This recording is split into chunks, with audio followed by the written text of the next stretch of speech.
हरे राम राम राम हरे हरे, हरे कृष्ण कृष्ण कृष्ण हरे हरे, हरे राम राम राम हरे हरे, हरे कृष्ण कृष्ण कृष्ण हरे हरे, हरे राम राम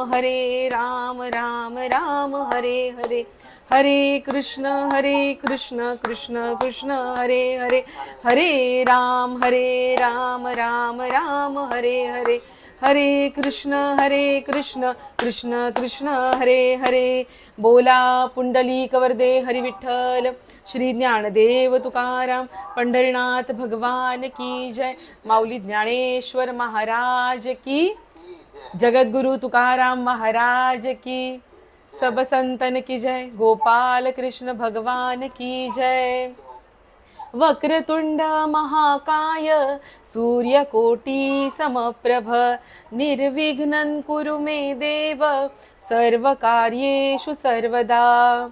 या कुन्देन्दु तुषारहार धवला, या शुभ्रवस्त्रांवृता, या वीणावरदण्डमण्डितकरा, या श्वेतपद्मासना, या ब्रह्माच्युत शंकर प्रभृतिभिः देवी सदा वन्दिता।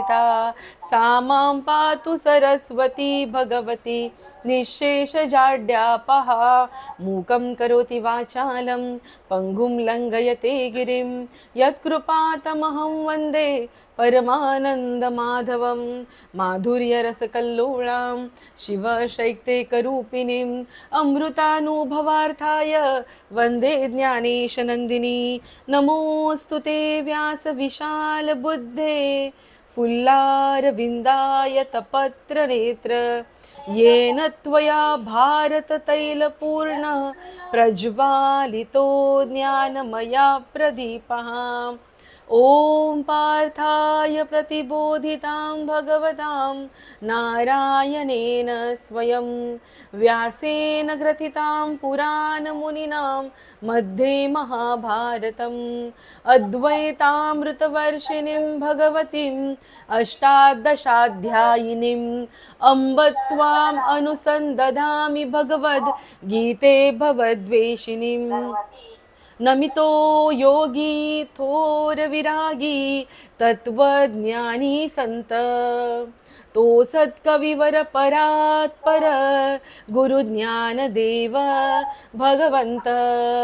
बोला पुंडलिक वरदे हरी विठ्ठल, श्री ज्ञानदेव तुकाराम पंढरीनाथ भगवान की जय। माऊली ज्ञानेश्वर महाराज की जय, जगद्गुरु तुकाराम महाराज की जय, सब संतन की जय। गोपाल कृष्ण भगवान की जय। विठ्ठल विठ्ठल विठ्ठल विठ्ठल विठ्ठल विठ्ठल विठ्ठल विठ्ठल।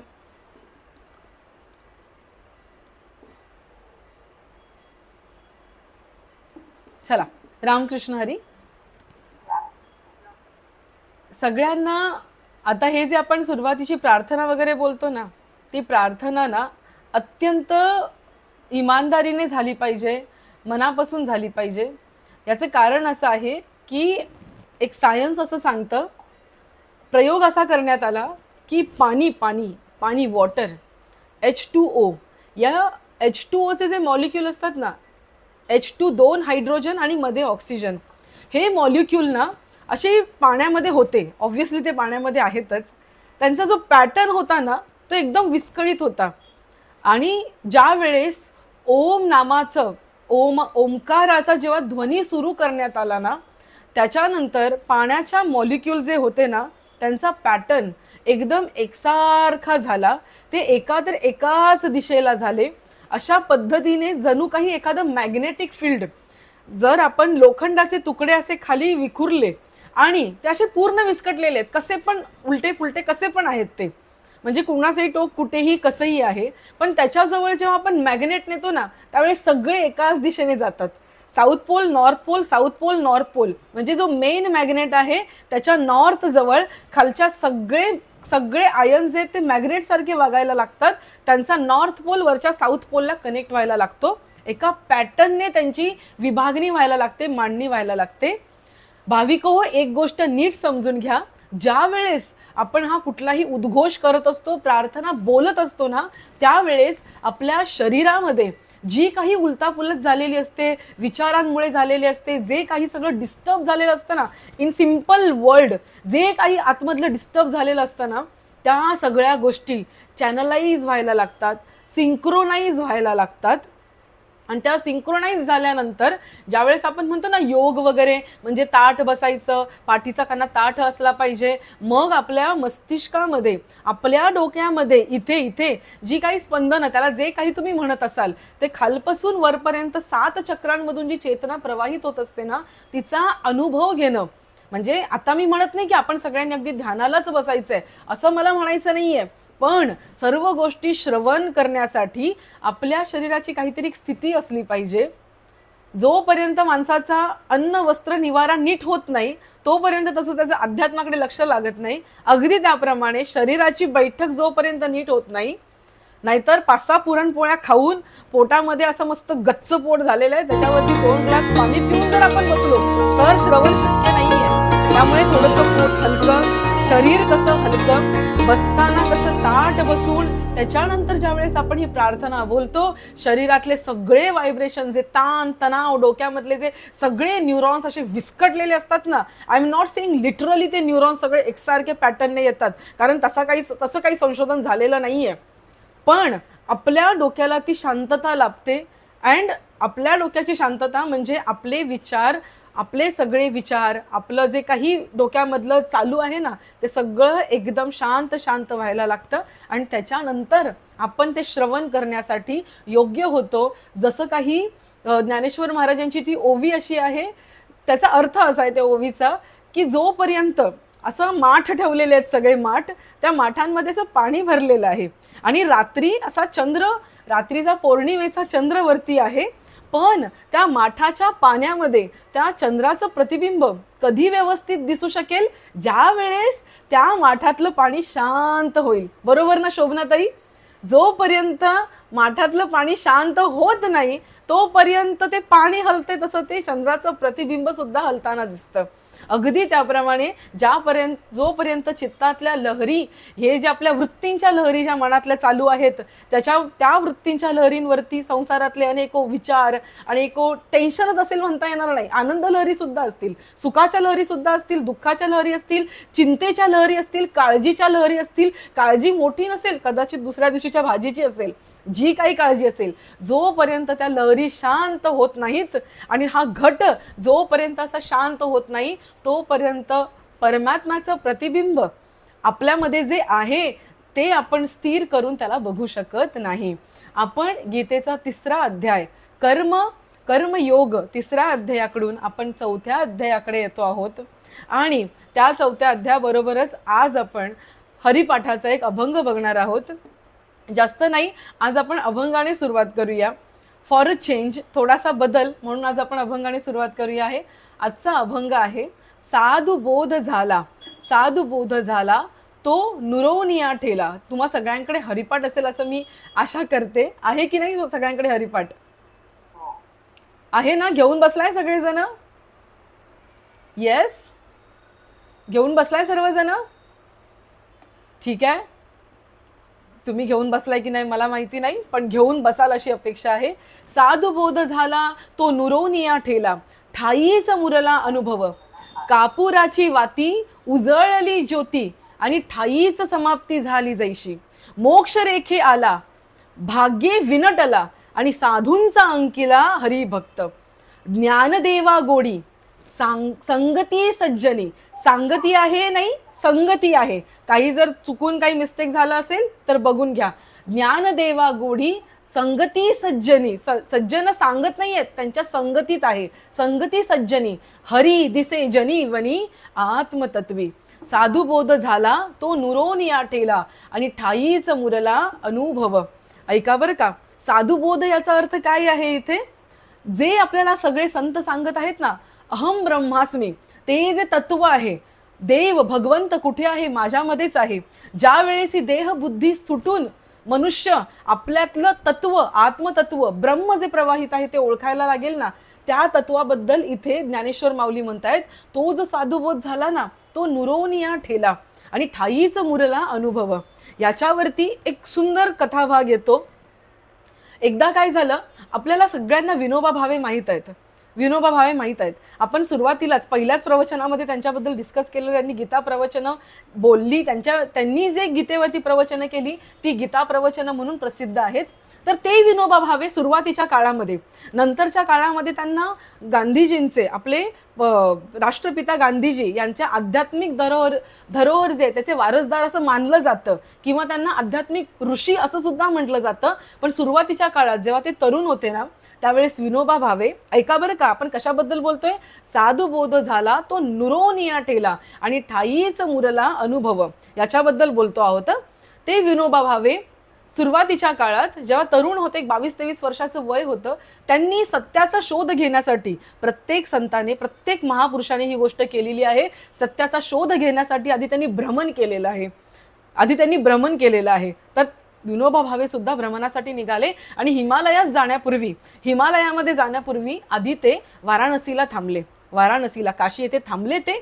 आणि आता तिथे काशीच्या वाराणसीच्या तटावरती, नदीच्या तटावरती फिरत होते. आणि फिरत असताना त्यांनी बघितलं एका ठिकाणी ना खूप असा घोळका जमा झालेला आहे आणि काहीतरी डिस्कशन चाललेलं आहे. मध्ये 2 माणसं बसलेली आहेत, बाजूने घोळका जमा झालेला आहे, काहीतरी डिस्कशन चालू आहे.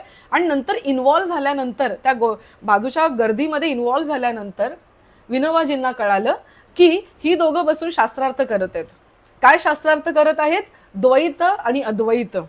जो शास्त्रार्थ आपले आदिगुरु शंकराचार्य यांनी मंडन मिश्रांबरोबर केला, जो शास्त्रार्थ आत्तापर्यंत आपल्या सगळ्या संतांनी ग्रंथांमधून, त्यांच्या साहित्यामधून केला, त्यांनीच त्याचं खंडन मंडन सगळं केलं. द्वैत आणि अद्वैत. व्हॉट इज द्वैत आणि अद्वैत? सगुण आणि निर्गुण. काही लोक सगुणाची पूजा करतात, काही लोक निर्गुणाची पूजा करतात. याच्यावरतून अनेको संप्रदाय आहेत, याच्यावरतून अनेको अशी डबकी साचलेली आहेत, अनेको प्रकारचे गट आहेत. तर तोच शास्त्रार्थ तिथे चालला होता. तर विनोबाजींना सगळ्यात पहिल्यांदा तो पटला नाही. का नाही पटला? कारण जी गोष्ट 1200च्या शतकामध्ये जगद्गुरु आदिगुरु शंकराचार्यांनी सिद्ध केली, झालं, आता ते सिद्ध झालं. जे सिद्ध झाले त्याच्यावरतीच काय पुन्हा एकदा शास्त्रार्थ करायचा? बरोबर आहे की नाही? सगळ्यात पहिल्यांदा शास्त्रार्थ चुकीचा आहे. त्याच्यामुळे विनोबाजींना तो सगळ्यात पहिल्यांदा पटला नाही. त्याच्यानंतर काय झालं? जे व्हायचं होतं तेच झालं. कोण जिंकणार? द्वैतवादी जिंकणार की अद्वैतवादी जिंकणार? तुम्हाला काय वाटतं, कोण जिंकलं असेल? द्वैतवादी जिंकले असतील की अद्वैतवादी? जे लोक आत्ता जॉईन झालेत ना, त्यांना जास्त काही कळणार नाही, तुम्ही फक्त दृष्टांत ऐका. कोण जिंकलं असेल? द्वैतवादी जिंकले असतील की अद्वैतवादी जिंकले असतील? Any guess? द्वैतवादी की अद्वैतवादी? शंकराचार्यांचं कुठलं आहे? द्वैतवाद आहे की अद्वैतवाद आहे? अद्वैतवाद. Very good. तर त्या डिस्कशन मध्ये कोण जिंकला असेल? अद्वैतवादी जिंकला असेल. ऑब्व्हियस आहे ना, द्वैतवादी हरला. तर सगळा जो क्राऊड होता, गर्दी होती, ती सगळी म्हणायला लागली, वा वा वा, काय सुंदर चर्चा झाली आणि अद्वैत जिंकलं, तो अद्वैतवादी जिंकला, त्याची सगळेजण स्तुती करायला लागले. आणि एवढ्या सगळ्या लोकांमध्ये विनोबाजी उभे राहिले आणि म्हणाले की इथे अद्वैतवादी हरला. काय म्हणायला लागले? ऐका बरं का, फार सूक्ष्मातली गोष्ट आहे. अद्वैतवादी हरला असं का म्हणायला लागले विनोबाजी? काही लोकांना ते पटलं नाही की हा तरुण मुलगा काय बोलतोय हे. पण काही लोक तिथे समंजस होते. ते म्हणाले की तुम्ही असं का म्हणताय, तू असं का बोलतोयस की अद्वैतवादी हरला? विनोबाजींनी सुंदर उत्तर दिलं. ते म्हणाले की अद्वैतवादी तिथेच हरला ज्यावेळेस त्याने या चर्चेमध्ये सहभाग घेतला. कारण चर्चा करण्यासाठी द्वैत असावं लागतं, 2 असावे लागतात. आणि जर अद्वैतवादी जर आपल्यामध्ये जगाचं प्रतिबिंब बघत नसेल आणि जगामध्ये भगवंताचं प्रतिबिंब बघत नसेल, तर तो अद्वैतवादी कसला? साधू बोध झाला तो नुरोनिया ठेला आणि ठाईच मुरला अनुभव. हाच जो साधूचा बोध आहे ना, म्हणजे कोणता बोध आहे? विष्णुमय जग, विष्णुमय जग आणि विष्णुमय जग, वैष्णवांचा धर्म, भेद भ्रम, अमंगळ ऐकाजी तुम्ही भक्त भागवत, कराल ते हित सत्य करा. जो विष्णुमय जग आहे, जो वैष्णवाचा धर्म आहे, तो काय सांगतो आहे, मी आणि तू वेगळा नाहीयेस. का वेगळा नाहीये? कारण तुझ्यातही भगवंत आहे आणि माझ्यातही भगवंत आहे. हा ज्याला अनुभव आला ना, साधू बोध झाला, पुढचा शब्द गमतीदार आहे, तो नुरोनिया ठेला. नुरोनिया ठेला म्हणजे काय? नुरोनिया, न उरला, नुरोनिया, न उरला. नुरोनियाला कसं फोडणार तुम्ही? न उरला. तरी सुद्धा ठेला, ठेला म्हणजे आहे, तो उरला तर नाहीये, तो उरला नाहीये, तरी सुद्धा तो आहे. कसा उरला नाहीये? तो देह रूपाने उरलेला नाहीये, तो देहाच्या अर्थाने उरलेला नाहीये, पण तो तरी पण आहे. कुठल्या अर्थाने आहे? ब्रह्मतत्व या अर्थाने आहे. तो तात्विक दृष्टीने आहे. साधुबोध झाला, ज्याला साधुबोध झालेला आहे, तो नुरोनिया ठेला, तो संसारात असूनही नसल्यासारखा आहे. हे इथे ज्ञानेश्वर माऊलींना आपल्याला सांगायचं आहे. खूप सुंदर हा अभंग आहे, त्याला समजून घ्या. हा अभंग कदाचित समजायला अवघड जाऊ शकतो, पण समजून घेतल्यानंतर ह्या पहिल्या चरणाचं जेवढं जेवढं तुम्ही चिंतन करणार तेवढी तेवढी मजा येईल. ठाईच मुरला अनुभव. ठाईच मुरला अनुभव म्हणजे काय? जो काही अनुभव घेतलेला तो तिथेच मुरला. का? कारण आपलं अद्वैत हेच सांगतं की जो काही अनुभव आहे तो बोलण्यासाठी मी दुसरा उरलोच नाही ना. कृष्ण कृष्ण बोलता बोलता मी कृष्णच झालो. आता मी कृष्णाचं वर्णन काय करू? आता मी कोणाचं वर्णन करू? कारण मीच कृष्ण आहे. मी काय वर्णन करू? बोलायला माझ्याकडे वाचा राहिलीच नाही, शब्दच राहिले नाहीत. मनोवाचातीत तुझे हे स्वरूप, मनोनिया भक्ती मापे केली. तुझं हे रूप कसं आहे? मनाला वाचेच्या या सगळ्याच्या पलीकडे आहे. मनाने तुला बांधता येत नाही, वाचेने तुझं वर्णन करता येत नाही, म्हणून भक्तीनेच आम्ही तुला मोजतो. कापुराच्या वाती उजळली ज्योती. ज्याप्रमाणे एखादा कापूर असावा आणि त्या कापुराला आपण ज्यावेळेस ज्योत पेटवतो, कापुराला ज्यावेळेस आपण अग्नी लावतो त्यावेळेस कापूर अशा पद्धतीने जळतो की काही क्षणांमध्ये कापूरही नाहीसा होतो आणि अग्नी सुद्धा नाहीशी होते. म्हणजे दोन्हीही नाहीसं होतं. कापूरच्या वाती उजळली ज्योती आणि ठाईच समाप्ती झाली जैशी. ठाईच संपलं. माझं देह काय आहे म्हणून संत म्हणतात त्रिगुणाच्या पलीकडे जायचंय. सत्व रज तम सगळं सत्य आहे.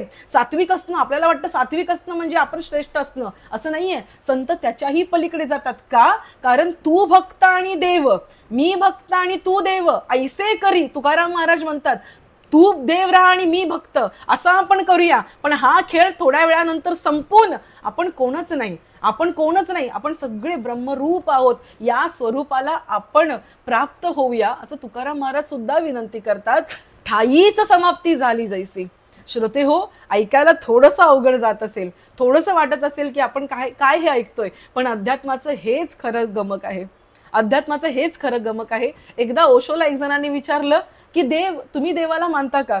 ओशो म्हणाले की देव असं या जगात काहीच नसतं.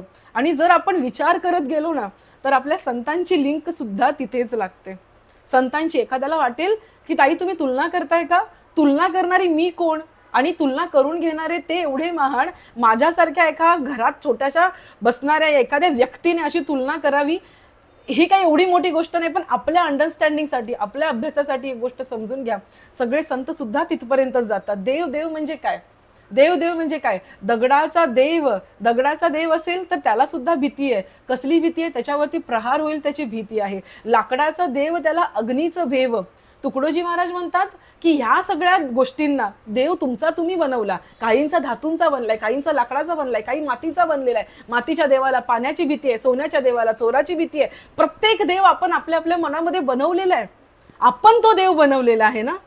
प्रत्येकाने काही ना काहीतरी, कोणीतरी देवी मानलेली आहे, कोणीतरी कालीमाता मानलेली आहे, कोणीतरी खंडोबा मानलेला आहे, कोणी ना कुठला तरी देव मानलेला आहे.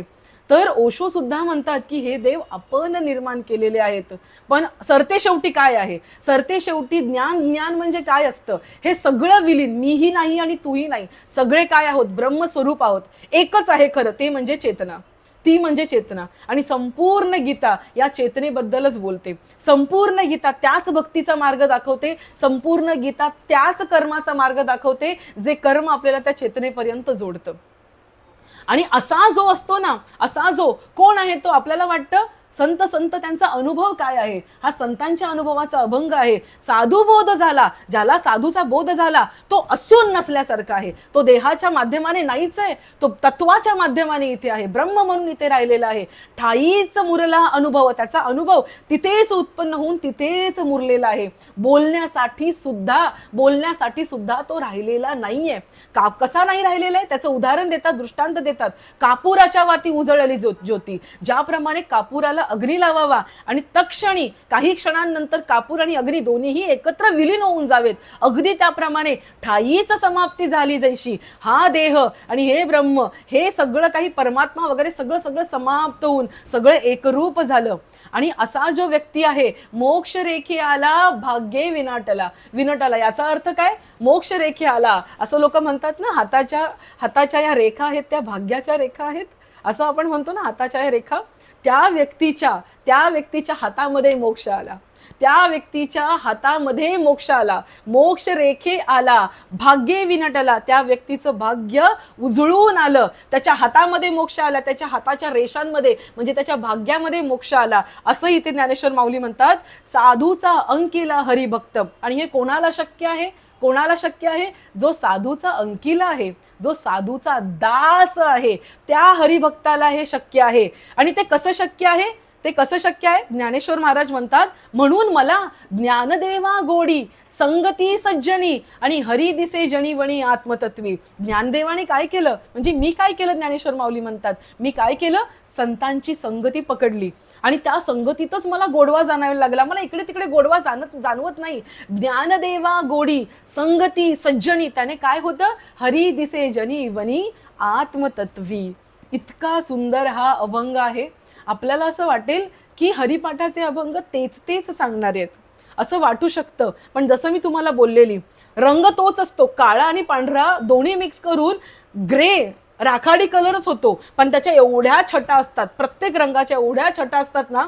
कधीतरी ब्लाऊज पीसच्या दुकानात जाऊन बघा, ब्लाऊज पीसच्या दुकानात, आणि तिथे ना साडी घेऊन गेलात ना तर तुम्हाला या छटेचा ब्लाऊज पीस मिळणं अत्यंत अवघड होऊन जाईल, एवढ्या छटा असतात. अगदी त्याप्रमाणे या हरिपाठाचा प्रत्येक अभंग जर आपण बघितलं ना तर वेगवेगळ्या अर्थाने आपल्याला वेगवेगळ्या गोष्टी एक छटा समजावून सांगणार आहेत. आणि शेवटी ज्ञानेश्वर महाराजांना प्रत्येक ठिकाणी एकाच गोष्टीवरती येतात. कुठल्या गोष्टीवरती येतात? साधूंची संगती करायची आहे आणि काय? हरिमुखे म्हणा आणि हरिमुखे म्हणा. नामस्मरण महत्वाचं आहे आणि सज्जनांची संगती महत्वाची आहे. साधू बोध झाला तो नुरोनिया ठेला. हे जेव्हा आपण बोलतो ना तेव्हा आपल्याला कदाचित वाटू शकतं की ताई, पण आम्हाला तर कोणी म्हणलं नाही तत्वमसी, आम्हाला तर कोणी म्हटलेलं नाही अहम ब्रह्मास्मी, आम्हाला तर कोणी म्हटलेलं नाही की तू स्वतःला ब्रह्म समजून असं वाग, असं आम्हाला कोणी म्हटलेलं नाहीये. ते का नाही म्हटलेलं आहे? कारण हा सगळा अभ्यास जो आहे तो PhDच्या पण वरचा. म्हणजे उदाहरण द्यायचं झालं तर आपण सगळे कोण आहोत? आपण अजून बालवाडीमध्ये आहोत, कोणी पहिलीत आहे, कोणी दुसरीत आहे, कोणी आत्ताशी आलेलं आहे, काही लोक आजच आलेले आहेत सेशनला, काही लोकांनी आत्ताशी ग्रुपमध्ये एंट्री केलेली आहे. अजून एवढा लांबचा पट्टा गाठायचा आहे, एवढं दूर आपल्याला जायचं आहे. म्हणून साधू सगळ्यांना नाही सांगत की ते ब्रह्म तूच आहेस, पण ते एवढंच सांगू शकतात की रामकृष्ण हरी बोला, हरी नाम घ्या, जे तुम्हाला मुखाने नाम आवडेल ना ते तुम्ही बोला. ज्याला आवडतं त्याने वाहे गुरु बोला, ज्याला आवडतं त्याने अल्लाहू अकबर बोला, पण तुम्हाला जे आवडतं ना ते तुम्ही नामस्मरण करत राहा. हेच सगळ्यांनी आपल्याला सांगितलं आणि हाच साधूचा बोध आहे. तत्वमसी हा शेवटचा टप्पा असला तरी हे टप्पे गाठणं आधी गरजेचं आहे. हे टप्पे गाठले त्यानंतरच ते आपल्याला प्राप्त होणार आहे. एक गोष्ट लक्षात ठेवा, काही नाही कळलं ज्ञानेश्वरी कशी वाचायची आहे, नाही जमत आहे वारीला जायला, अहो ताई आम्हाला गाडीने सुद्धा वारी करायला जमत नाहीये, काहीही हरकत नाहीये. तुम्हा सगळ्यांना मी निक्षून सांगते, इथे मी स्वतःला मी बोलायला मला काहीच हरकत नाहीये. मी निक्षून सांगते तुम्हाला, काहीही करू नका तुम्हाला नाही जमत आहे तर. पण आमचा एक मंत्र आहे, मी बऱ्यापैकी तो एकादशीच्या दिवशी टाकण्याचा प्रयत्न करत असेल. वेळ मिळेल तेव्हा रामकृष्ण हरी बोला, वेळ मिळाला की रामकृष्ण हरी, वेळ मिळाला की रामकृष्ण हरी. ज्या क्षणी आपण कामामधून मुक्त होतो रामकृष्ण हरी बोला, ह्याच्याने खूप काही साध्य होतं. याच्याने ना भौतिकातलं पण साध्य होतं आणि परमार्थातलं सुद्धा या गोष्टीने बरंच काही साध्य होतं. आपण आजच्या आपल्या गीतेच्या श्लोकांकडे येऊया. आपण आता अध्याय क्रमांक 4 कडे जाणार आहोत. एकच मिनिट.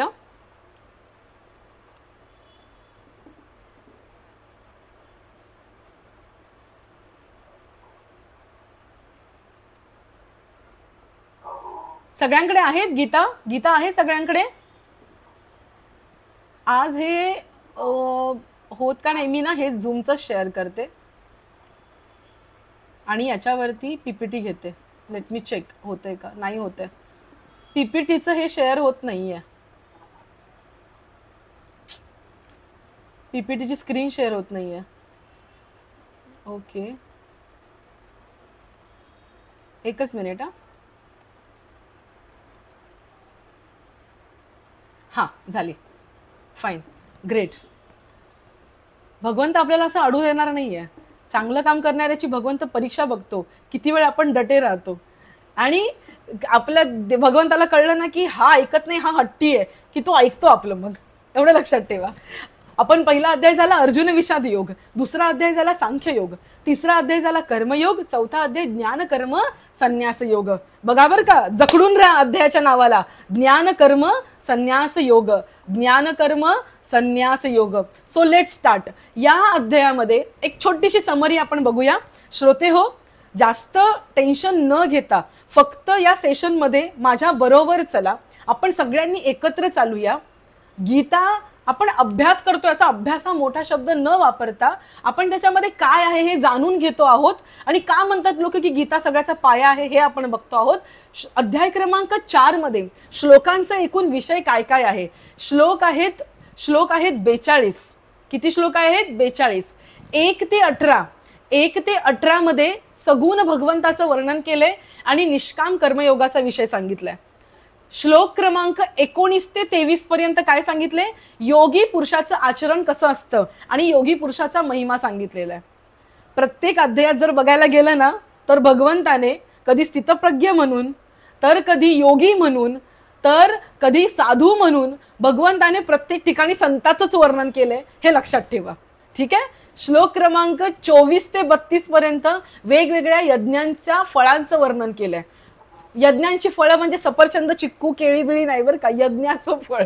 आपण त्या वेळेस बघूया यज्ञाचं फळ काय असतं त्याचं वर्णन केलंय. आणि श्लोक क्रमांक 33 ते 42 मध्ये भगवंताने ज्ञानाचं महत्व सांगितलंय. What is the importance of ज्ञान, त्याचं महत्व सांगितलेलं आहे. नॉलेज, स्पिरिट नॉलेजचं काय महत्व असतं ते भगवंत सांगतोय.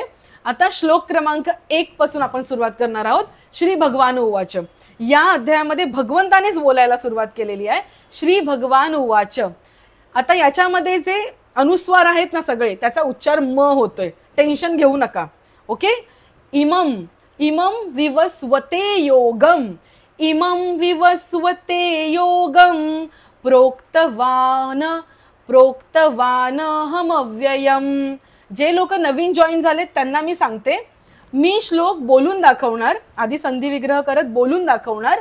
त्याच्यानंतर मी पहिली ओळ बोलेन, दुसरी ओळ बोलेन, माझ्या मागून तुम्ही बोलायचं आहे. मी पहिली ओळ बोलली की माझ्या मागून तुम्ही बोलायचं, मी दुसरी ओळ बोलली की माझ्या मागून तुम्ही बोलायचं. आणि ज्यावेळेस मी एक्सप्लेन करते त्यावेळेस तुम्ही सुद्धा शब्दांचे उच्चार करून बघा स्वतःसाठी. इथे निर्लज्ज होऊया आपण सगळ्यांनी. जिथे आहात तिथे जोर जोरात बोलायचे श्लोक. हे श्लोक म्हणजे यज्ञापेक्षा कमी नाही आहेत, लक्षात घ्या.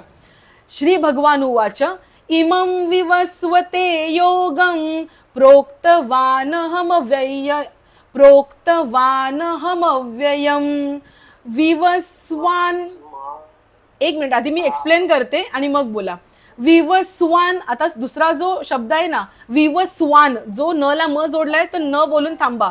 विवस्वान मनवे प्राह, विवस्वान मनवे प्राह मनुरिक्ष्वा कवे ब्रवीत, मनुरिक्ष्वा कवे ब्रवीत. वे नंतर अवग्रह आहे. अवग्रह एस लिहिलाय ना, दॅट इज अवग्रह, म्हणून थोडासा उच्चार लांबवायचा. ठीक आहे. एकदा श्लोक मी वाचून दाखवते पूर्ण. इमं विवस्वते योगं प्रोक्तवानहम अव्ययम विवस्वान मनवे प्राह मनुरिक्ष्वा कवे ब्रवीत. ठीक आहे. त पूर्ण बोलायचं नाही, हलंत बोलायचंय. माझ्या मागून बोला. श्री भगवान उवाच. इमं विवस्वते योगं प्रोक्तवानहम अव्ययम. बोला.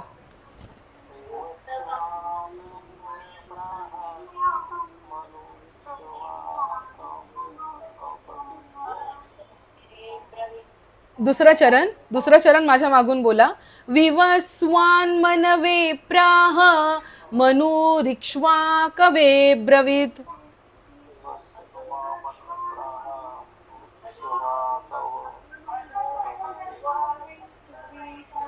Very good, very good. याचा अर्थ असा आहे, भगवान श्रीकृष्ण म्हणाले मी हा अविनाशी योग सूर्याला सांगितला. आता हे सगळ्यांना माहिती असेल, सगळ्यांनी कीर्तनात ऐकलं असेल. भगवंत सांगतोय की हा जो ज्ञान योग आहे ना, तो काय आहे तो योग आपण बघणार आहोत. भगवंत म्हणतायत की मी हा अविनाशी योग आधी सूर्याला सांगितला. सूर्याने आपला पुत्र मनू याला सांगितला आणि मनूने त्याचा पुत्र राजा इक्ष्वाकू याला सांगितला. सूर्याने मनूला आणि मनूने इक्ष्वाकूला सांगितला. ठीक आहे. श्लोक क्रमांक 2. एवम याच्यामध्ये पण जो अनुस्वार आहे त्याचा उच्चार म होतो, कारण पुढे प आहे, आणि जो दुसरा आहे अनुस्वार त्याच्या पुढे र आहे म्हणून मच उच्चार होतो. एवम परंपरा प्राप्त. जी वरची उभी लाईन ओढलेली आहे ना निळ्या रंगाची, तिथे थांबायचे आपल्याला. ओके. एवं परंपरा प्राप्त मिमं राजर्षयो विदुः सकाले नेह महता योगो नष्ट परंतप. आता नष्टच्या पुढेचा जो विसर्ग आहे त्याचा उच्चार कसा करणार? अर्धा करणार, कारण आपला नियम काय आहे? प, फ आणि क आणि ख हे जर विसर्गानंतर असतील तर विसर्ग अर्धा उच्चारायचा, म्हणजे पोट आत घ्यायचं, पोटाला हपका बसतो. ठीक आहे. आता माझ्या मागून बोला, छानपैकी बोला, जोरात बोलायचं म्हणजे बोलायला सोपं जातं. एवं परंपरा प्राप्त मिमं राजर्षयो विदुः.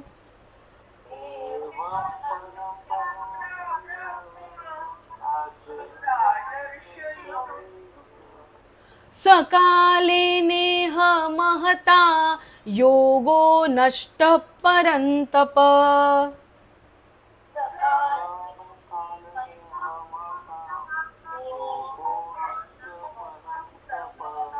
व्हेरी गुड, खूप छान. याचा अर्थ असा आहे, हे परंतपा म्हणजे शत्रूंना घाबरवणाऱ्या अर्जुना. परंतपा म्हणजे दुसऱ्यांना ताप देणारा कोण? अर्जुन. हे अर्जुना, अशा प्रकारे परंपरेने आलेला हा योग राजर्षींनी जाणला, म्हणजे अनेको राजांनी, राजर्षी म्हणजे अनेको राजांनी जाणला. परंतु त्यानंतर पुष्कळ काळापासून हा योग या पृथ्वीवरती लुप्तप्राय झाला. आता ह्या सगळ्या गोष्टींना तुम्ही सगळे ॲग्री असाल की हा योग जर एवढा महत्त्वाचा आहे तर तो लुप्त झालेला आहे. तुम्ही म्हणाल ताई लुप्त कुठे झाला? सगळ्या कीर्तनां प्रवचनांमध्ये हेच तर सांगितलं जातंय, लुप्त कुठे झालाय? माय डिअर ऑल, जसं मी गेल्या वेळेस बोलली तुम्हाला, भारताच्या भूमीवरती प्रत्येक लहान मुलापासून प्रत्येक वृद्धापर्यंत प्रत्येकाला गीता माहीत आहे आणि प्रत्येकाला माहिती की गीता काही ना काहीतरी महत्त्वाचं सांगतेय.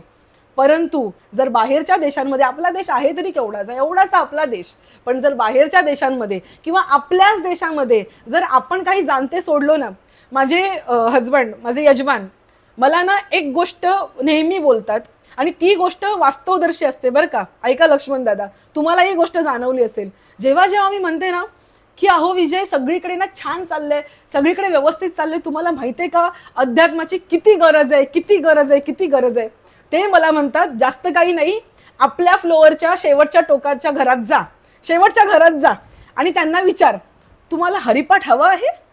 तुम्हाला हरिपाठ हवा आहे? ते म्हणतील what is Haripath? I have a meeting, don't talk nonsense. तुमच्या लक्षात येतंय का मला काय बोलायचंय? अर्चना ताई तुमच्या लक्षात येतंय? तुम्ही कुठल्याही माणसाला जाऊन, म्हणजे हे वारकरी संप्रदाय किंवा ज्या घरामध्ये पूजाविधी होतात ते सोडून द्या, किंवा मित्र म्हणून ज्या घरात पूजाविधी होतात ना त्या घरातही जाऊन तुम्ही विचारा, तुम्हाला हरिपाठ पाहिजे? त्यांना विचारायचं, तो आमच्याकडे ज्ञानेश्वरीची एक्स्ट्रा प्रत आहे, तुम्हाला हवी आहे? सगळेजण म्हणतील काय असतं ते, काय असतं, कशाला पाहिजे ते? पहिला प्रश्न असतो, कशाला पाहिजे ते, काय करायचंय त्याचं? बघा बरं का, भगवंत इथे म्हणतोय तो योग मी सूर्याला सांगितला. रे बाबा, सूर्य जो सगळ्यांना प्रकाशमान करतो, त्या सूर्याने मनूला सांगितला, मनूने इक्ष्वाकूला सांगितला. तो योग एवढा महत्वाचा, पण राजर्षी विसरून गेले. मी तर म्हणेन राजर्षी काय सगळेच जण विसरून गेलेले आहेत. काय योग, कसला योग? आम्हाला 2 टाइमचं खायला द्या, एवढं नाही, आम्हाला जे आवडतं ते खायला द्या. 2 टाइमचं खाणं महत्वाचं नाहीये, आम्हाला पिझ्झा, बर्गर, जे जे काही आवडतं ते खाणं महत्वाचं आहे. जर कीर्तनांमध्ये प्रवचनामध्ये चुकून जरी बोललो ना की अपेय पान आणि घाणेरडं खाऊ नये, तर लोक असे म्हणतात यांच्या कीर्तनाला आता यायलाच नको. परत कधी भेटल्या तर विचारतील सोडला ना, नॉनव्हेज सोडला ना, असं विचार. मी तर हा प्रश्न कधीच विचारत नाही. जर विचारला तर पंचायत होईल म्हणून लोक दिसली की असे पाय वाट वेगळी करून जातात बरं का. काय योग, कसला योग. साध्या खाण्यापिण्याच्या आपल्याला गोष्टी माहिती नाहीये. साधं व्हेज, लोक जर एखादा म्हणायला लागला मी व्हेज खातो, मी महान आहे, पण तेही किती खावं कसं खावं याची आपल्याला बुद्धी नाही ना हो. काय प्रथिने, काय स्निग्ध, काय काय. आणि तुम्ही म्हणाल नाही ताई आम्हाला बुद्धी आहे, मग शरीराचे एवढे हाल करून आपण घेतले असते का सांगा ना जरा.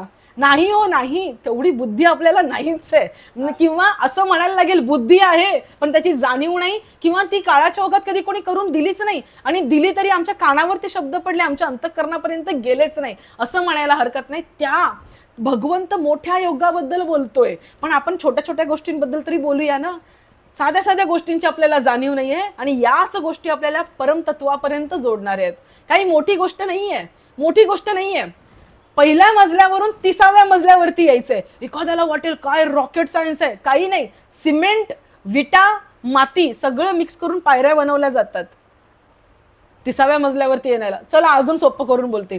लोखंड, इलेक्ट्रिसिटी, रबर, वायरिंग बनवून लिफ्ट बनवली जाते खालून वर येण्यासाठी. अजून सोपं करून सांगते तुम्हाला. काही नाही, शिडी बनवायला लागते लाकडाची, चालते. साध्या गोष्टीच गरजेच्या असतात उच्च गोष्टींना प्राप्त करून घेण्यासाठी. लक्षात घ्या विषय. म्हणून प्रत्येक सोमवारचं G3 सेशन महत्वाचं. श्लोक क्रमांक 3 वरती येऊया. आजची गोष्ट फार सुंदर आहे म्हणून आपण श्लोक संपवूया आधी. श्लोक क्रमांक 3. आणि ह्या माझ्या लॅपटॉपमध्ये पटापट क्लिक होईना झाले. ओके, श्लोक क्रमांक 3. स एवायम. आता त्याच्या पुढे म आहे म्हणून अनुस्वाराचा उच्चार मच होणार आहे. स एवायम मया तेद्य. ते थोडासा वाढवायचा आहे कारण अवग्रह आहे. अवग्रह म्हणजे एस. स एवायम मया तेद्य योग. आता परत पुढे प आलेला आहे म्हणून पोटाला हपका नेहमी लक्षात ठेवायचं. योग प्राक्त, पुन्हा एकदा हपका. योग प्राक्त प्रोक्त, योग प्रोक्त पुरातन. हा शेवटचा विसर्ग नेहमी पूर्ण बोलायचं. पुरातन हा. भक्तोसी मे सखा चेती रहस्यम हे तद्युत्तमम. रहस्यम हे हला य आणि त्याला वरती वेलांटी. हे तद्युत्तमम, हे तद्युत्तमम. ओके, हे तद्युत्तमम, रहस्यम हे तद्युत्तमम. Okay fine. आता मी पूर्ण श्लोक वाचून दाखवते. स एवायम मया तेद्य योग प्रोक्त पुरातनः भक्तोसी मे सखा चेती रहस्यम हे तदुत्तमम. ओके, आता माझ्या मागून बोलायचंय. स एवायम मया तेद्य योग प्रोक्त पुरातनः.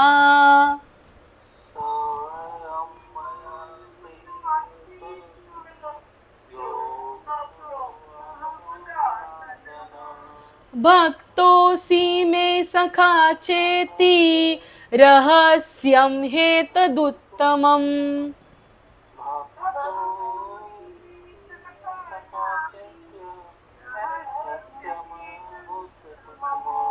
Very good. याचा अर्थ असा आहे, आणि ज्यांना जमत नाही ना बोलायला त्यांनी थोडी प्रॅक्टिस करा. जास्त नाही, 2-3 मिनिटं काढावी लागतील. 2-3 मिनिटं वाचून बघा, जमेल आपल्याला. याचा अर्थ असा आहे की तू माझा भक्त आणि प्रिय सखा आहेस, म्हणून तोच हा पुरातन योग आज मी तुला सांगितला आहे. कारण हा अतिशय उत्तम आणि रहस्यमय आहे, अर्थात गुप्त ठेवण्याजोगा आहे. रहस्यमय आहे आणि गुप्त आहे. याचं उत्तर ना ज्ञानेश्वर माऊली देतात. आपण ते बघणार आहोत. ज्ञानेश्वरीमध्ये याचं उत्तर देतात की का गुप्त आहे तो, का रहस्यमय आहे. पण त्याच्यापूर्वी मी तुम्हाला पहिली जी ओळ आहे ना त्याच्याबद्दल सांगते. तोच हा पुरातन योग आज मी तुला सांगितला. एक उदाहरण देते. कालचीच घटना आहे. माझ्या मुलांना ते एका बर्थडे पार्टीला गेले, त्यात त्यांना एक सुंदर गिफ्ट मिळालं. आता इथे मला दाखवायला नाही, त्यांनी कुठेतरी टाकलं असेल. इतकं सुंदर गिफ्ट होतं ना ते लक्ष्मण दादा, पल्लवीताई, इतकं सुंदर गिफ्ट. असे छोटे छोटे प्लास्टिकचे असे ट्रान्सपरंट त्याला असे उभे खांब होते, असं काहीतरी बटन दाबायला होतं. बराच वेळ आम्हाला ते कळलं नाही काय आहे काय आहे. म्हणजे खेळणं तर दिसतंय पण ते नक्की काय खेळायचंय, कसं खेळायचंय, आवाज येईना त्याच्यातून, लाईट पेटे ना, कसं खेळायचंय. शेवटी आजूबाजूला अशी राहणारी लहान मुलं आहेत, ते आले आणि ते म्हणले की मावशी त्याच्यामध्ये ना पाणी भरायचंय आणि ती पिचकारी आहे, त्याच्यामध्ये पाणी भरायचंय आणि ती पिचकारी आहे. आणि नंतर ना आम्ही शोधतोय ते पाणी भरायचं कुठून ओपन करायचंय, कुठून पाणी भरायचंय, कसं पाणी भरायचं, तरी कळे ना. थोड्या वेळानंतर एक 5-10 मिनिटं त्याला असं कसं करून बघितल्यानंतर कळलं की कुठून त्याच्यामध्ये पाणी भरायचंय. मग नंतर ती पिचकारी कशी उडवायची ते मुलाला शिकवायला कितीतरी वेळ गेला. आणि ते गलत चुकीच्या पद्धतीने त्याने उडवली म्हणून ते अनेक पाणी असं सांडलं बिंडलं, ते इतका त्रास झाला विचारूच नका. माझ्या घरचं मी गुराला नाही सांगत आहे. आपण जन्माला आलो या शरीराचं काय उध भद करायचंय आपल्याला माहीतच नाहीये. इथून पाणी कुठून भरायचंय, हितनं भरायचंय, हितनं भरायचंय, हितनं भरायचंय, इथून भरायचंय, अरे कुठून भरायचंय हेही आपल्याला माहिती नाहीये. भगवंताने ज्ञान जे सांगितले ते कुठून भरायचंय, ते भरल्यानंतर कुठे वापरायचंय हेही माहिती नाही. चुकीच्या ठिकाणी वापरतो म्हणून आपण एवढे सगळे घोटाळे करून ठेवतो आजूबाजूला. कोणालाच घोटाळा करायचा नसतो, कोणालाच घोटाळा करायचा नसतो, पण आपण एवढे सगळे घोटाळे करून ठेवतो. हेच भगवंत सांगतोय की हे जे आहे ना हे रहस्य नाही आहे, पण ते रहस्य झालेलं आहे. का रहस्य झालेलं आहे? कारण काळाच्या ओघामध्ये त्या प्रवक्त्यांनी असेल किंवा जे काही कारण घडलं असेल किंवा इंद्रिय सुद्धा भोगांच्या मागे पळत असतील, जे काही असेल त्याच्यामुळे हा योग रहस्यमयी झालेला आहे. तो उत्तम आहे परंतु तो रहस्यमयी झालेला आहे असंही ते भगवंत अर्जुनाला म्हणतोय. आणि तू माझा प्रिय सखा आहेस, तू माझा प्राण सखा आहेस म्हणून हे मी तुला सांगतो आहे. श्लोक क्रमांक 4. आता अर्जुन म्हणतोय, अर्जुन उवाच अपरम अपरम भवतो जन्म. अपरम रच्या वरचा अनुस्वार म बोलायचा आहे. अपरम भवतो जन्म परैं जन्म विवस्वतः, परैं जन्म विवस्वतः. कथमे द्विज कथमेत, थांबा, कथमेत नंतर थांबा, कथमेत द्विजानीयान, द्विजानीयान याच्या वरचा अनुस्वार न. कथमेत द्विजानीयान त्वमादौ त्वमादौ प्रोक्तवानिती. आय होप श्लोक सोपा झालेला आहे. अर्जुन उवाच अपरम भवतो जन्म परैं जन्म विवस्वतः, कथमेत द्विजानीयान त्वमादौ प्रोक्तवानिती. बोलणार माझ्या मागून? ओके. अर्जुन अर्जुन उवाच अपरं भवतो जन्म परैं जन्म विवस्वतः.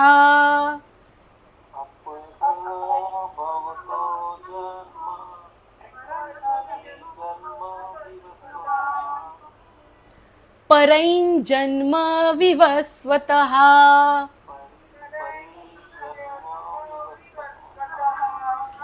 अजून एक सोपं सांगू, हसू नका फक्त. लहान मुलांना असं करतात, ऐं टुवाईंग, ऐं टुवाईंग. बोला, लहान व्हा. ऐं टुवाईंग, ऐं टुवाईंग. अपरं जन्म विवस्वतः. बोलाल, अपरं भवतो जन्म परैं जन्म विवस्वतः.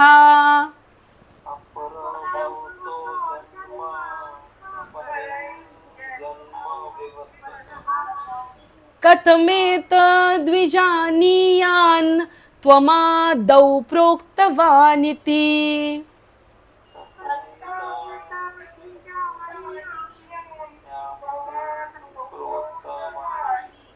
व्हेरी गुड, खूप छान. आय होप उच्चाराला सोपं गेलं असेल. लक्ष ठेवा, लक्ष ठेवून थोडंसं कॉन्शियस राहायचंय, थोडंसं कॉन्शियस राहायचंय. साडीवरती ब्लाऊज मॅचिंग झाला पाहिजे, बांगडी पण मॅचिंग नाही झाली तरी कॉन्ट्रास्ट तरी झाली पाहिजे, बरोबर आहे की नाही? त्यातल्या त्यात सोन्याचाच दागिना असतो, पण डिझायनर साडीवरती थोडासा बारीक असावा, जास्त असा लडबडीत झालेला नसावा. पुरुषांना वाटायचं काय मध्येच ताईंनी सुरू केलं. थोडंसं कॉन्शियस राहावं लागतं. ओके. सो आणि याचा अर्थ असा आहे की अर्जुन म्हणाला आपला जन्म तर अलीकडचाच आहे रे, हे भगवंता काय बोलतोयस, कुठला सूर्य, काय मनू, काय इश्वाकू, काय बडबडतोयस हे. आपला जन्म अलीकडचा आणि सूर्याचा जन्म फार पूर्वीचा, अर्थात कल्पारंभी झालेला सूर्याचा जन्म. तर मग आपणच कल्पारंभी सूर्याला हा योग सांगितला असं कसं तू समजतोस. म्हणजे थोडक्यात अर्जुनाची कथा आपल्यासारखी झाली.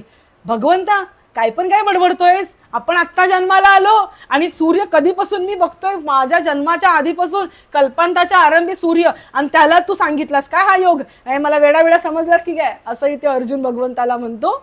It is very interesting. आपल्याला ना असं हे करून सांगितलं जातं, गीता म्हणजे गीता तत्वज्ञान अजिबात नाही. गंमत गंमत हा एक संवाद आहे. भारतीय संस्कृतीने नेहमी संवादाला महत्व दिलेलं आहे. भागवत सुद्धा संवाद आहे, गीता संवाद आहे. मनाच्या श्लोकांमध्ये रामदास स्वामी संवाद करतात, मनाबरोबर संवाद करतात. प्रत्येक ठिकाणी काय आहे, संवाद आहे, लक्षात घ्या. तर आजचा आपण 4थ्या अध्यायाला आपल्या सुरुवात केलेली आहे. ज्ञान कर्म संन्यास योगला आपण सुरुवात केलेली आहे आणि आपण हा पुढे पुढे अध्याय आहे बघत जाणार आहोत. आणि त्याच्याच बरोबर आपण आज हरिपाठाचे अभंग सुद्धा बघितला, हरिपाठाचा अभंग बघितला, साधुबोध झाला, तो नुरोनिया ठेला. याच्यावरती सगळ्यांनी चिंतन करा आणि आपण आजच्या आपल्या गोष्टीकडे वळणार आहोत. आजची गोष्ट फार सुंदर आहे, सगळ्यांनी ऐका, सुंदर गोष्ट आहे. आणि एक गोष्ट मला आधीच सांगू द्या की ही गोष्ट सत्य घटना आहे, ही गोष्ट सत्य घटना आहे. आणि असं मनात ठेवून नाही, सत्य घटनाच आहे हे याचं भान ठेवूनच गोष्ट ऐका. काय झालं माहितीये, एक गाव असतं आणि गावामध्ये एक तरुण मुलगी असते. आता तरुण मुलगी 15-16 वर्षाचं वय, किती अल्लड वय असतं, हे म्हणतात ना 16वं वरीचं धोक्याचं, असं ती अल्लड वयातली मुलगी. आणि तेवढ्यात एक तरुण असा असतो की तो तरुण श्रीमंत नसतो, गरीब घरातलाच असतो, पण उगाचच मित्राचे छान छान कपडे आणायचे, चांगला गॉगल लावायचा. आपण बघत असतो ना आपल्या आजूबाजूला जशी मुलं, तसा तो मुलगा सुद्धा खूप चांगले कपडे दुसऱ्यांचे आणून घालायचा, शायनिंग मारायचा आणि सारखा तिच्या घराच्या बाजूने फेऱ्या मारायचा. ती पाण्याला गेली की आजूबाजूला कुठेतरी तो दिसलाच पाहिजे. असं करत करत थोडक्यात काय झालं, त्याने तिचं मन जिंकून घेतलं. आता या वयातल्या मुला मुलींचं मन जिंकायला किती वेळ लागतो हे आपल्या सगळ्यांना माहिती. आपण सगळे त्या वयातून गेलेलो आहोत, सगळे. आणि श्रोते हो, भाविक हो, मी हे बोलायला अजिबात लाजणार नाही किंवा आपण हे आपल्या मुलांना सुद्धा सांगितलं पाहिजे की त्या वयाचा एक एक प्रभाव असतो, त्या वयाचा एक प्रभाव असतो. ही छोटीशी वस्तू आहे ना, ही छोटीशी वस्तू जर माझ्या मुलाने घेतली ना, तर ती मुलाने का घेतली म्हणून माझी मुलगी रडत असते. त्याच गोष्टीवरती मी आणि माझा भाऊ रडणार नाही, बरोबर आहे ना.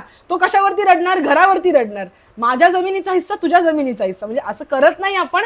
म्हणजे हा एक्झाम्पल सांगते मी, भांडणाचे विषय बदलत जातात. तसंच ना, जे 16व्या वर्षी आपल्याला आवडायचं ना ते आपल्याला आता आवडत नाही, आपलं सगळंच बदलत जातं, आपल्याला आवडी निवडी बदलत जातात. तर ती मुलगी त्या वयामध्ये, तो जो वयाचा हिंदोळा होता त्याच्यावरती ते प्रेम जडलं आणि प्रेम जडल्यानंतर घरातल्यांचा विरोध पत्करून त्या मुलीने त्या मुलाबरोबर विवाह केला. लग्न झालं खरं, लग्न झाल्यानंतर मग खरं वास्तवाचं दर्शन व्हायला लागलं, वास्तव कळायला लागलं की अरे हा तेव्हा तर छान राहायचा, पण आता तर याची परिस्थिती इतकी गरीब आहे की 2 वेळच्या अन्नाची भ्रांत आहे याच्या घरामध्ये. इतकी भ्रांत आहे की तिला बाहेर जाऊन मोलमजुरी करायला लागायची. अक्षरशः दैन्य अशी अवस्था त्या मुलीची झाली. घरच्यांचा उदरनिर्वाह करण्यासाठी ती तिचा पती बाहेर पडायचा, त्यानंतर नवरा तो घरी येऊन तरुण वयात यायला लागले 2 जण, त्याला दारूचं व्यसन लागलं, सगळं कसं वाईट व्हायला लागलं. आणि त्यातूनही तिने एका मुलाला जन्म दिला, एक मुलगा तिला झाला, त्या मुलाला तिने जन्म दिला. आता तो मुलगा एक 5-6 वर्षाचा झालेला आहे, तो मुलगा 5-6 वर्षाचा झालेला आहे. दैन्य अवस्था तशीच झालेली आहे. आता तिला कुठेतरी पछतावा व्हायला लागलाय की मी माझ्या आई वडिलांच्या विरोधात जाऊन का हे लग्न केलं, मी हे लग्न का केलं. घरामध्ये इतकी भ्रांत आहे की माझ्या मुलाला शाळेत पाठवायला धन माझ्याकडे नाहीये, त्याला गुरुग्रही पाठवायला माझ्याकडे धन नाहीये, मी काय करू. तर अशा वेळेत तिला आठवतं की मी माझ्या वडिलांची मदत घेतली पाहिजे. मग असं तसं तिने त्या नवऱ्याला कन्व्हिन्स केलं, आपण जाऊया. त्याच्यामध्ये काही दिवस निघून गेले आणि पुन्हा ती गरोदर राहिली. आता गरोदर राहिल्यानंतर असंच मागे पुढे करत एक 7-8 महिने झाले. एवढं मोठं पोट वाढलं. आता त्या नवऱ्याकडे दुसरा पर्याय नाही, खायची भ्रांत आहे, हातामध्ये पैसा नाही. आणि जर पत्नी बोलते आहे की चला सासरी तिला तिच्या माहेरी जायचंय तर आपण जाऊया सासरी, थोडे दिवस पाहुणचार घेऊया, असा विचार करत दोघंही निघाले जंगलातून. दोघंही जंगलातून निघाले कशासाठी? तिच्या माहेरी जाण्यासाठी. एवढं असं ते 7-8 महिन्याचं पोट घेऊन, हाताला एक 5-6 वर्षाचा मुलगा घेऊन ती आणि तिचा पती चाललेले आहेत. जंगलाची वाट आहे. मुसळधार पाऊस सुरू झालेला आहे. मुसळधार पाऊस सुरू झालेला आहे आणि एवढं चालून चालून चालून एक अख्खा दिवस झाला. ती मुलगी चालते चालते चालते. तिला एवढा दम लागला. खायला अन्न नाहीये, पोटामध्ये अन्न नाहीये.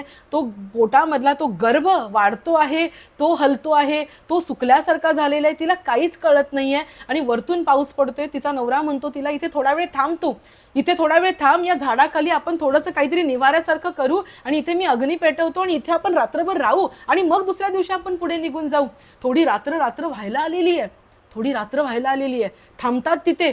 तो जातो नवरा निघून. का? तर लाकडं आणण्यासाठी. तो निघून गेल्यानंतर ती इथे वाट बघते त्याची.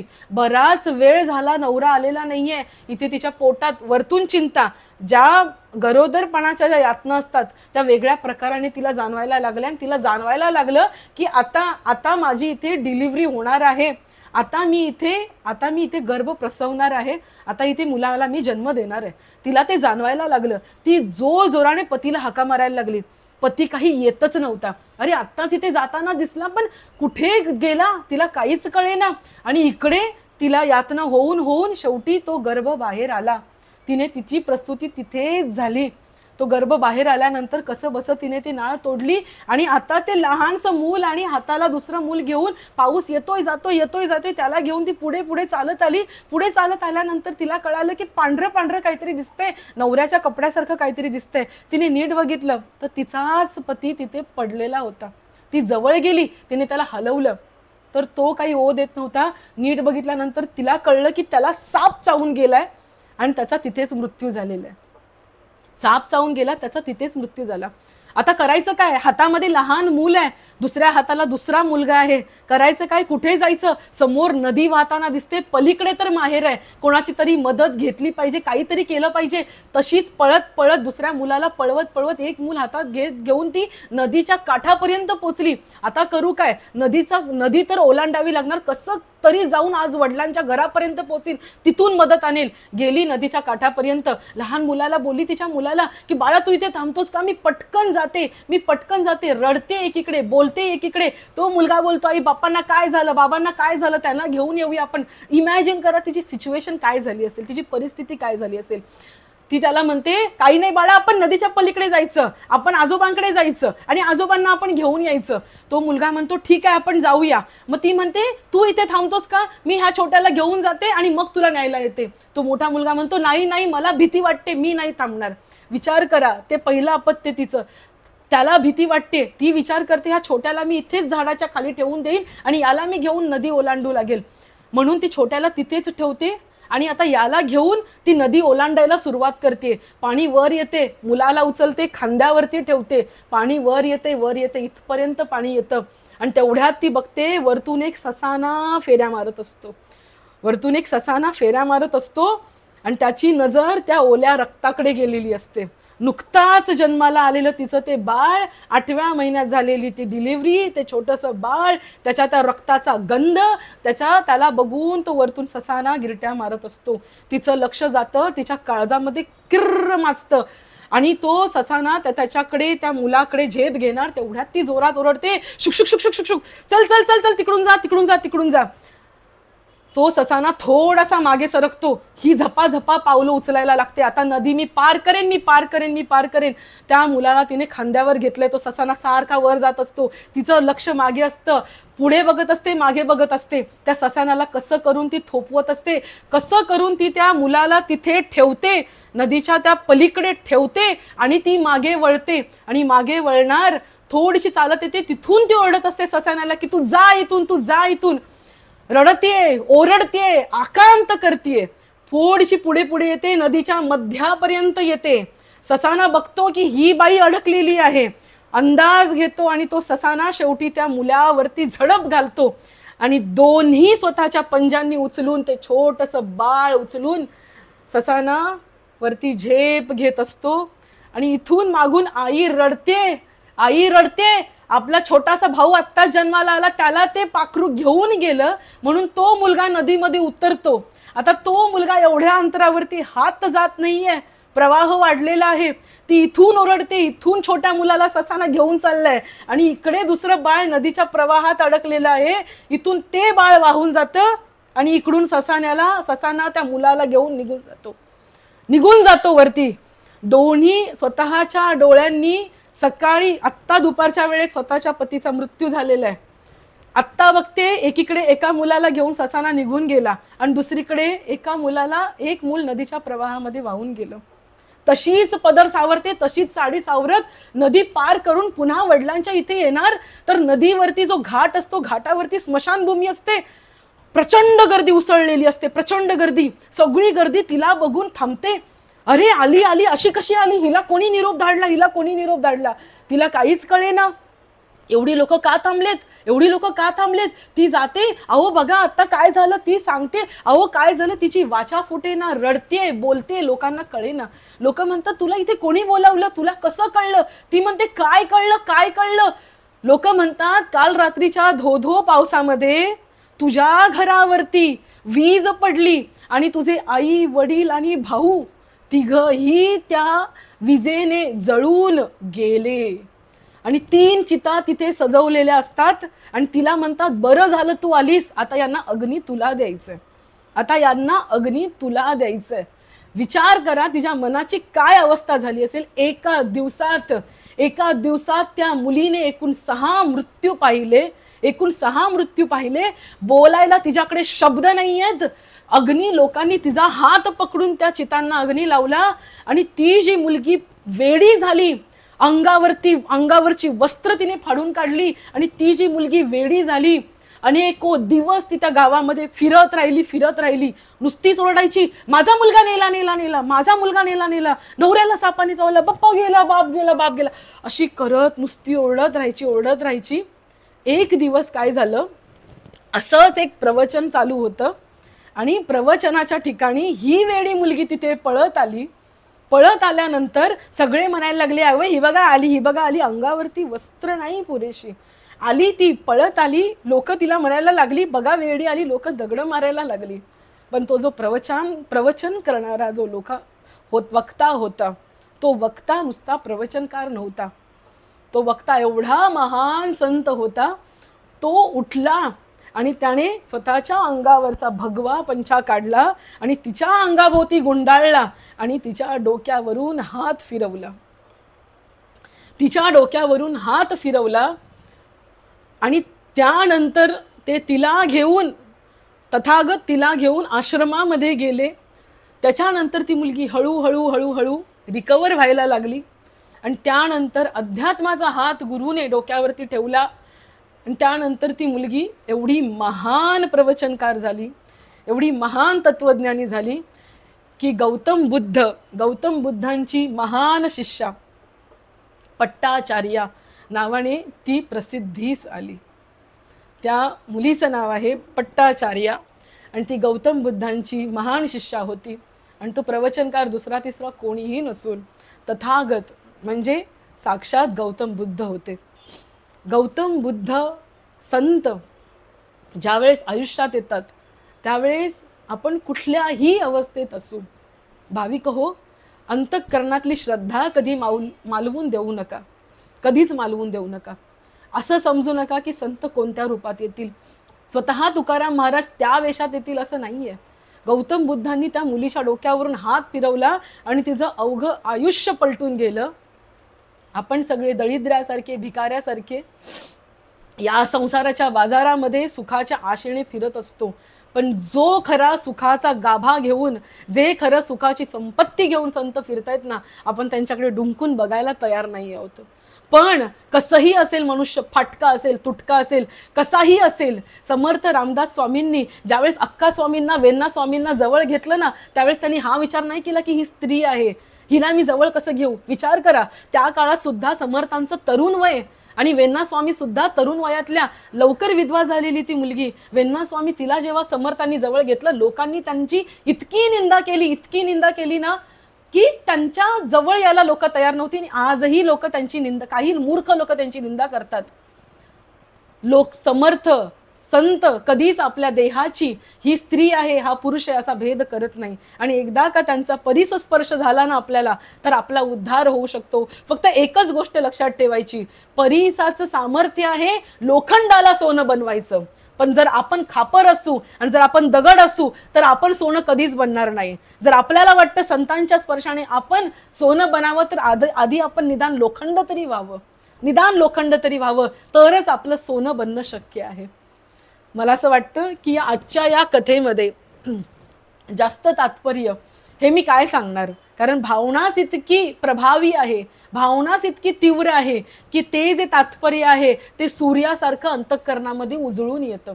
तरी सुद्धा आपल्यातलं कोणाला काही बोलायचं असेल तर मी तुम्हाला विनंती करेन, प्लीज अनम्यूट करा, तुमचा कॅमेरा ऑन करा आणि प्लीज बोला. येस, कोणाला काही बोलायचं आहे? आज एकदम स्पीचलेस झाले. हा, स्पीचलेस ना, गोष्ट ऐकून खरंच स्पीचलेस झाले. म्हणजे असं शब्द फुटत नाही. सुंदर तर होतीच, पण म्हणजे काय बोलावं हे सुचत नाही. भरपूर पडलेले, पण त्यातले मार्ग काढून कसं पुढे जायचं. Speechless really. मला ते कान्होबा ह्यांचं, कान्होपात्रेचं ते चरण आठवतं. नको देवराया अंत आता पाहू, प्राण हा सर्वथा जाऊ पाहे, हरणीचे पाडस व्याघ्रे धरी येले, तैसे लागी जाहले मजला देवा. मला ना देवा आता कसं झालंय माहितीये, जसं हरणीच्या पाडसाला त्या हरणीचं पाडच असावं, त्याची ताकद नाही, आणि त्याच्यासमोर वाघाने यावं ना, तसे या संसारातल्या घटना, संसारातले हे दुःख, संसारातली संकट माझ्यासमोर येऊन ठाकतात ना देवा, तसं मला झालंय. त्या कान्होपात्रेला जेव्हा राजा म्हणतो तू आता माझी झाली पाहिजेस ना, त्यावेळेस कान्होपात्रा सुद्धा असाच टाहो फोडते भगवंतासमोर. म्हणून जसं गेल्या वेळेस मी म्हटलं ना, आपल्या संसारातली दुःख, त्यांच्यामध्ये जर काही चांगली गोष्ट असेल ना, त्यांच्यामध्ये जर काही कुठली ताकद असेल ना, तर ती ताकद आपल्या अध्यात्माला धार देण्याची आहे. ती ताकद आपण वापरली पाहिजे. अजून कोणाला काही बोलायचं आहे? ठीक आहे, जर नसेल बोलायचं तर मला असं वाटतं की आजचा दृष्टांत असा आहे की तो स्पीचलेस करून मनाला एक वेगळ्या पद्धतीने, वेगळ्या आयामावर नेणार आहे, वेगळ्या पद्धतीचा माहोल निर्माण करणार आहे अंतःकरणामध्ये, बाहेर नाही. तर तेच माहोल आपण घेऊया आणि आपण ही जी झालेली सेवा आहे ती भगवंताच्या चरणी आणि परम स्वरूप गुरु स्वरूप असणाऱ्या ज्ञानेश्वर माऊलींच्या चरणी आपण अर्पण करूया. आणि सेवेला इथेच पूर्णविराम देते. तुम्हा सर्व श्रोते सज्जनांच्या अंतःकरणामध्ये जो परमात्मा विराजमान आहे त्याला नमन करते. बोला पुंडलिक वरदे हरी विठ्ठल, श्री ज्ञानदेव तुकाराम पंढरीनाथ भगवान की जय, माऊली ज्ञानेश्वर महाराज की जय, जगद्गुरु तुकाराम महाराज की जय, सब संतन की जय, गोपाल कृष्ण भगवान की जय. विठ्ठल विठ्ठल विठ्ठल विठ्ठल विठ्ठल, आकल्प आयुष्य भावे तया कुळा, माझिया सकळा हरीच्या दासा, कल्पनेची बाधा न हो कोणे काळी, ही संत मंडळी सुखी असो. अहंकाराचा वारा न लागो राजसा, माझिया विष्णुदासा भाविकासी, नामा म्हणे तया असावे कल्याण, ज्यामुखी निदान पांडुरंग. मागणे ते एक तुझ प्रती आहे, देशील तरी पाहे पांडुरंगा. या संतांसी निरवी हेची मज देई, आणि कन दुजे काही मागो देवा. तुका म्हणे आता उदार तू होई, मज ठेवी पायी संतांचिया. पुढती पुढती पुढती या ग्रंथ पुण्य संपत्ती, सर्वा सुखी सर्वा भूती संपूर्ण होईजे. हरये नमः हरये नमः हरये नमः. बोला पुंडलिक वरदे हरी विठ्ठल, श्री ज्ञानदेव पंढरीनाथ भगवान की, माऊली ज्ञानेश्वर महाराज की जय, जगद्गुरु तुकाराम महाराज की जय, सब संतन की जय, गोपाल कृष्ण भगवान की जय. विठ्ठल विठ्ठल विठ्ठल विठ्ठल विठ्ठल विठ्ठल. अजून एक गोष्ट, आजची एकादशी आहे, तर सगळ्यांनी जर शक्य असेल ना तर रात्रीची एकादशीचं पारणं करू नका. उद्या सकाळी उठून तुम्ही ब्रेकफास्ट करा आणि आज रात्रभर हे पोट जसं हलकं आहे ना तसंच हलकं राहू द्या. आणि जास्त काही नाही, हातामध्ये माळ नाही ना जरी घेता आली तरी मुखाने थोडं मोठ्या आवाजात जे आपल्याला ऐकू येईल, शेजारच्यालाही ऐकू नाही जाणार, बस डोळे मिटून राम कृष्ण हरी जय जय राम कृष्ण हरी जय जय राम कृष्ण हरी जय जय राम कृष्ण हरी एवढं बोलत बोलत मग तुम्हाला झोप लागली तरी हरकत नाही, असं बोलत बसा. झोप आली की तिथेच आडवे व्हा आणि झोपा, काही हरकत नाही. पण प्रयत्न करा की आज एकादशी सोडणार नाही, उद्या सकाळी एकादशीचं पारणं करा. मी एवढीच विनंती करते, निवेदन करते आणि आजच्या सेवेला पूर्णविराम देते. रामकृष्ण हरी.